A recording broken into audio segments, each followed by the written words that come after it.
Assalamualaikum. Jumpa lagi dengan New Malang Post Podcast. Bersama saya Bu Ari, wartawan New Malang Post. Alhamdulillah kita bisa jumpa lagi dengan tim New Malang Post Podcast.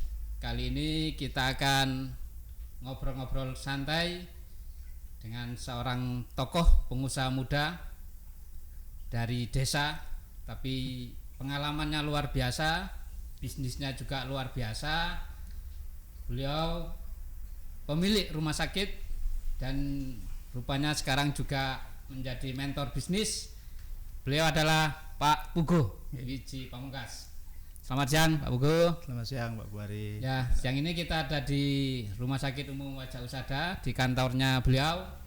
Kita akan ngobrol-ngobrol santai tentang rumah sakit, khususnya tentang Wajah Usada, juga tentang bisnis yang digeluti Pak Pugo. Insyaallah. Ini kita dapat informasi Pak Pugo bahwa rumah sakit ini ternyata kan dibangunnya oleh Pak Pugo sendiri ini. Yap. Kalau umumnya kan rumah sakit itu ada banyak pemodal begitu, banyak milik orang. Yap. Ternyata ini Pak Pugo sendiri. Gimana Pak Pugo ceritanya rumah sakit ini Pak Pugo? Iya, jadi terima kasih Pak Buari atas kesempatannya. Sangat berbahagia sekali siang hari ini bisa secara mendadak ini kayaknya.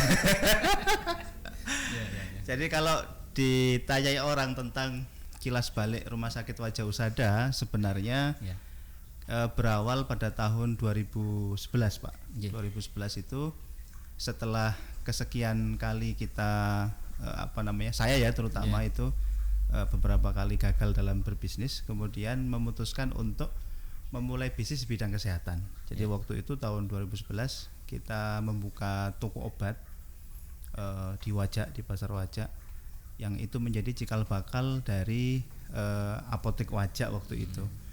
Nah, ternyata berkembang dengan baik begitu. Akhirnya di tahun 2015 kita memutuskan untuk mencari tempat sebuah klinik waktu itu. Dan alhamdulillah diberikan kemudahan tahun 2016 awal berdirilah yang namanya klinik Wajah Usada waktu itu dengan segala macam keterbatasan perlengkapannya begitu. Nah, ternyata memang progresnya cukup luar biasa. Kita diberikan kepercayaan oleh masyarakat, jadi trustnya masyarakat kepada klinik Wajah Usada waktu itu cukup cukup tinggi, sehingga di tahun 2018 2019 itu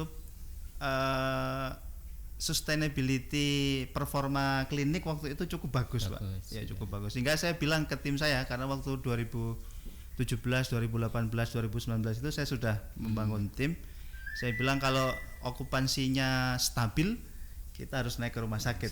Nah, ternyata benar, Allah takdirkan kita diberikan kemudahan 2019 waktu itu.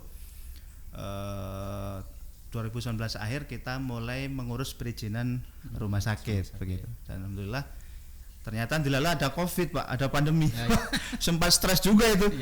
Jadi kita sudah kadung ngurusi perizinan, ternyata ada Covid. Wah, ini gimana? Nah, ternyata ya alhamdulillah Allah berikan kemudahan di bulan Agustus September kalau nggak salah 2020 dengan segala macam kesulitan yang dihadapi, ternyata izin operasional rumah sakit sudah bisa turun begitu. Jadi rumah sakit umum itu ya? Akhirnya jadi rumah sakit umum begitu. Terhitung cepat itu ya Pak? Ya hitungannya kalau dari klinik kurang lebih 4-5 tahun lah ya. 4-5 tahun. Ya. Ini Pak Pugo, setahu saya kalau tidak salah kan Pak Pugo ini kan dokter hewan gitu Pak. Betul. Ini ternyata sekarang menggeluti bisnis rumah sakit. Mungkin ada latar belakangnya Pak Pugo, kenapa sampai jatuh pilihannya bisnis ke rumah sakit ini? Iya. Jadi memang yang pertama banyak orang heran ya. Kenapa kemudian ini dokter hewan kok kok nggak buka praktek aja gitu ya? Jadi begini Pak, saya ini terutama kan mengawali bisnis itu kalau istilahnya yang populer sekarang itu dengan couple-planner. Jadi membangun bisnis dengan pasangan gitu, dengan istri. Salah satu yang menyebabkan kita memutuskan untuk couple-planner itu adalah karena ya pada prinsipnya kita ini nggak bisa jauh-jauhan Pak. Ya. betul. Jadi ditinggal sebentar sudah cariin begitu. Wah, ini harus dicari strategi nih kira-kira bagaimana. Nah, akhirnya kita memutuskan salah satu harus mengalah begitu. Waktu itu saya meninggalkan pekerjaan saya sebagai dokter hewan di sebuah perusahaan pakan ayam waktu itu di Surabaya. Akhirnya kita memutuskan untuk ya sudahlah kita fokus mencoba untuk di kesehatan begitu. Salah satu inspirasinya itu waktu itu begini Pak. Saya bertemu dengan salah seorang teman di Singosari. Teman ini tuh punya apotek. Saya tanya, sampean apoteker tak begitu? Bukan. Saya ini sarjana teknik gitu. Loh, kok bisa sarjana teknik punya apotek begitu? Akhirnya saya tertarik tuh Pak.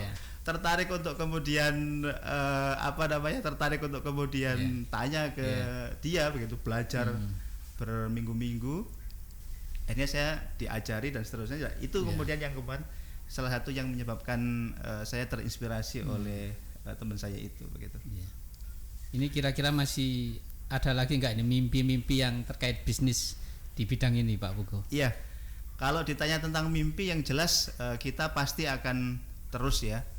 Kita hari ini alhamdulillah sudah memiliki beberapa jejaring Pak Buari. Jadi kita rumah sakit sudah berdiri. Saya pikir saya sampaikan ke teman-teman di tim saya, kita ini sekarang sudah rumah sakit dan sudah tidak bisa lagi mau jadi apa setelah rumah sakit. Rumah sakit kan sudah mentok begitu. Nah, yang kita lakukan sekarang kita membangun ekosistem bisnisnya. Jadi kita ada mengembangkan apotek, kita ada mengembangkan klinik dan di circle yang sama begitu, di ekosistem yang sama. Ini kan bisnisnya kan sudah terhitung sukses lah, berjalan dengan baik. Ya masih timik lah Pak. Kira-kira menurut Pak Pugo orang yang paling berjasa dengan peran dan posisi Pak Pugo sekarang ini siapa Pak, yang mungkin ingin disampaikan ucapan terima kasih lah gitu? Ya, jadi saya ini keluarga petani Pak Buari. Istri saya itu juga keluarga bapak mertua itu TKI. Jadi tukang cat di Malaysia begitu. Jadi kalau dibilang berterima kasih ya kita berterima kasih pada orang tua tentunya. Meskipun secara finansial kita nggak diberikan sepeser pun untuk membangun bisnis ini, tetapi doa mereka ini sangat luar biasa. Memotivasi kita untuk terus bertumbuh, memotivasi kita untuk terus berkembang dan seterusnya. Kemudian yang kedua tentunya kalau saya merasakan memang keberadaan kita couplepreneur ini menjadi energi yang luar biasa menurut saya. Jadi ya alhamdulillahnya saya memiliki partner yang bisa diajak berlari begitu. Bisa diajak berlari. Jadi Dr. Fitri itu luar biasa. Jadi posisi dia sebagai seorang istri, sebagai seorang direktur rumah sakit, tetap harus ngurusi anak-anak dan seterusnya. Bisa kita lalui begitu. Jadi dan diskusinya bisnisnya bisa dimanapun kalau betul. Jadi saya itu punya kebiasaan kalau sama istri itu biasanya kita keluar di mobil itu kita meeting gitu. Kita meeting gitu. Jadi masuk. Makanya bisa dikatakan 24 jam kita ngobrol tentang pengembangan bisnis itu begitu. Saya suatu saat ingin menulis buku kayaknya Pak tentang couplepreneur karena rata-rata itu orang yang mengatakan couplepreneur biasanya ketika menjumpai permasalahan itu sudah yang istrinya suruh di belakang. Udah kamu di belakang aja begitu. Biasanya begitu. Nah, ini alhamdulillah saya bisa memanage itu begitu. Karena memang di perjalanan itu banyak sekali tantangannya ketika kita memutuskan untuk couplepreneur. Jadi karena harus memposisikan ini kapan waktu yang ngobrol masalah keluarga, masalah bisnis, masalah masalah ini, dan kita juga harus memenuhi target-target begitu. Nah, ini juga tantangan tersendiri bagi saya. Kita tunggu Pak bukunya nanti. Dan yang selanjutnya yang saya paling saya mengucapkan banyak terima kasih itu kepada salah satunya guru bisnis saya, Coach Dr. Fahmi. Jadi Coach Fahmi ini sangat luar biasa. Jadi beliau ini guru dari banyak pebisnis begitu. Beliau punya lembaga pelatihan bisnis di Malang. Dan memang beliau ini bukan seorang mentor bisnis yang kemudian menjadi konsultan, tetapi memang dia ini mengajarkan murid-muridnya untuk bisa bertumbuh begitu. Salah satunya yang saya rasakan ya saya sendiri begitu. Jadi sering sekali diberikan masukan-masukan, diberikan insight-insight oleh beliau, sehingga ya semangat ini terus kemudian ada begitu untuk terus bertumbuh. Baik Pak Pugo, saya melihat Pak Pugo ini juga area Vice President Genpro. Iya, betul. Mungkin bisa dijelaskan sedikit Pak, ini bidang apa atau tentang apa gitu? Iya, jadi salah satu kalau kita mau bertumbuh dalam bisnis itu, salah satunya kita itu harus berkomunitas. Betul. Berkomunitas itu salah satunya untuk menjaga ekosistem kita berada pada ekosistem pertumbuhan. Nah, ekosistem pertumbuhan itu salah satunya adalah organisasi kayak tadi itu, kayak Genpro itu. Genpro itu Global Entrepreneur Profesional. Jadi perkumpulan para wirausahawan. Dia ada pengurus pusat, ada wilayah, ada daerah begitu. Nah, kebetulan beberapa tahun yang lalu saya pengurus kabupaten, ketua kabupaten, terus karena mungkin sudah lama begitu, diminta untuk di wilayah. Jadi tapal kuda mulai Malang Raya sampai Banyuwangi. Jadi beberapa kali kita melakukan aktivitas di luar Malang. Yang terakhir kemarin di Kota Pasuruan, kick off pendampingan bisnis untuk UMKM selama 6 bulan yang dibuka oleh Wali Kota Pasuruan Gus Ipul. Itu ya. Kalau yang Vice President Leadership Nusantara Gilang Gemilang itu? Nusantara Gilang Gemilang itu organisasi yang dibuat oleh Coach Dr. Fahmi, foundernya memang. Jadi untuk mewadahi para alumni di Grounded Business Coaching itu. Kalau secara hierarki ada sebenarnya organisasi alumni itu namanya Eminet tetapi lebih fokusnya ke pengayaan materi-materi pada saat pada saat training. Nah, makanya Gus Fahmi membuat satu saluran baru namanya Nusantara Gilang Gemilang, yang di sana itu lebih pada implementasi dari ilmu-ilmu yang disampaikan oleh beliau. Karena kan satu paket trainingnya beliau itu ada Grounded Business Coaching, ada juga Grounded Leadership Coaching. Begitu, ada GBC, ada GLC. Berarti posisi Pak Pugo ini sudah sering jadi mentor bisnis gitu Pak? Atau sudah jadi motivator nasional ini? Saya ini masih kecil Pak. Ya, apa yang bisa saya lakukan saya lakukan lah, kira-kira begitu. Jadi memang saya merasakan sendiri ya. Jadi ketika bertemu dengan orang, terus kemudian banyak memberikan inspirasi, itu sebuah energi tersendiri Pak bagi saya untuk kemudian terus bertumbuh, termotivasi untuk terus bertumbuh begitu. Mungkin ada tips inilah untuk para pengusaha pemula ini, terutama yang mau memulai bisnis Pak Pugo. Ini kan seringnya kan maju mundur ini. Maju mundur kayak undur-undur. Mungkin ada tips dari Pak Pugo lah gimana. Ini kan sudah selain praktisi juga sudah bisa menyampaikan ilmunya kan, berarti kan sudah bisa memberi masukan gitu. Jadi kalau menurut saya teringat oleh teorinya Carol Dweck di bukunya Mindset itu, bahwa kalau kita mau bisa growth secara bagus dalam bisnis atau apapun itu syaratnya ada 5 Pak. Yang pertama itu kita harus mencari tantangan, menyukai tantangan. Kalau kita berbicara tentang bisnis, maka kita akan selalu berbicara tentang kita menjumpai tantangan-tantangan, ya kan? Karena kita berada di zona growth zone, bukan comfort zone. Kalau comfort zone kan ada Pak, kan? Pokoknya bulanan dapat. Tapi kalau growth zone penuh dengan ketidakpastian. Penuh dengan sesuatu yang unpredictable begitu. Makanya salah satu kompetensi yang harus dimiliki kalau kita mau berbisnis, ya kita harus suka dengan tantangan. Suka mencari tantangan, suka dengan tantangan. Nah, kemudian yang kedua, kita harus bisa menaklukkan obstacle, rintangan. Dengan kita mengambil tantangan itu kan pasti kita akan berjumpa dengan rintangan. Pak. Kalau kita menjadi seorang pebisnis, seorang pengusaha, tidak jarang atau bahkan sering sekali pasti kita akan menjumpai tembok besar yang tebal, yang tinggi, yang tidak ada pintunya. Aduh, ini gimana ya begitu? Itu pasti sering sekali Pak. Betul. Kita dituntut itu, ini lompat, ini kita jebol temboknya atau bagaimana? Balik kanan. Atau balik kanan. Begitu kan? Wah, itu harus kita memiliki kemampuan untuk menaklukkan rintangan itu. Nah, kemudian yang ketiga yang harus dimiliki oleh seorang pebisnis atau seorang wirausaha adalah memahami bahwa tidak ada yang bisa menggantikan kesuksesan itu kecuali kerja keras. Bahwa effort itu default, Pak. Lek kepingin sukses, yo nyambut gawe sing soro. Gak ada ceritanya kita duitnya banyak dengan anil-anil, Pak. Gak ada. Betul. Jadi memang effort itu default sudah. Jadi akan equal dengan kesuksesan yang kita miliki.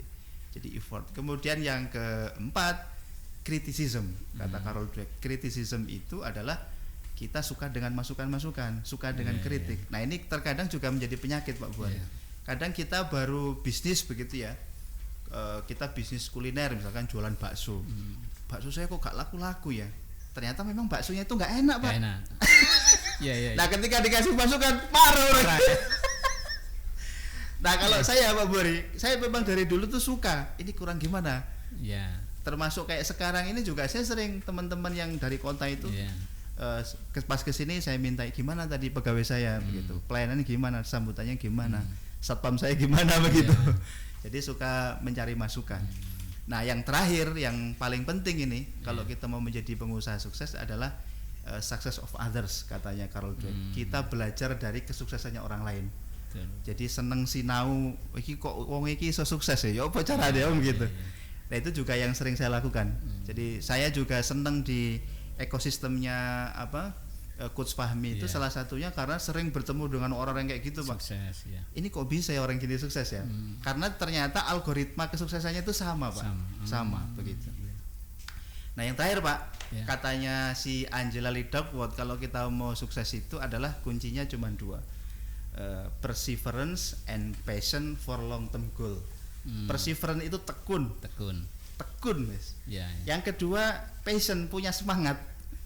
Tekun, semangat dalam jangka waktu yang lama. For long term goal. Jadi kira-kira itu aja, Pak. Terus dibolak-balik dimanapun. Kalau orang sukses pasti yo tekun, yo semangat, kerja keras, yo seneng dikritik, yo belajar dari kesuksesan orang lain. Itu aja rumusnya. Kira-kira itu. Luar biasa, Pak. Ini mungkin nanti akan ada yang tanya gini kira-kira. Gimana, Pak? Kalau saya mau magang sukses di Pak Pugu, gimana caranya ini? Nah, ini pertanyaannya susah. Biar ketularan sukses. Magang sukses ini. Jadi ya saya itu sering menyampaikan ya, kalau ditanya orang ya sini mungkin kebetulan aja begitu. Tapi ya tadi itu, Pak, nggak ada yang bisa menggantikan. Saya sering sekali, Pak, sama istri itu ya tadi itu ibarat kita berjalan itu menjumpai tembok yang tinggi, yang tebal, yang nggak ada pintunya. Ini kalau kita balik ya kita pecundang, kita harus maju. Gimana caranya kan begitu? Ya kira-kira itu, Pak. Oke, terima kasih Pak Pugu. Terima kasih biasa. Pak Buari. Ini quote-quotesnya ini bisa diambil satu persatu nanti. Sekali lagi terima kasih Pak Pugu. Semoga ini jadi masukan penting bagi kita, teman-teman semua juga yang menikmati podcast New Malang Post. Kita akhiri dengan Pak Pugu, semoga banyak manfaatnya.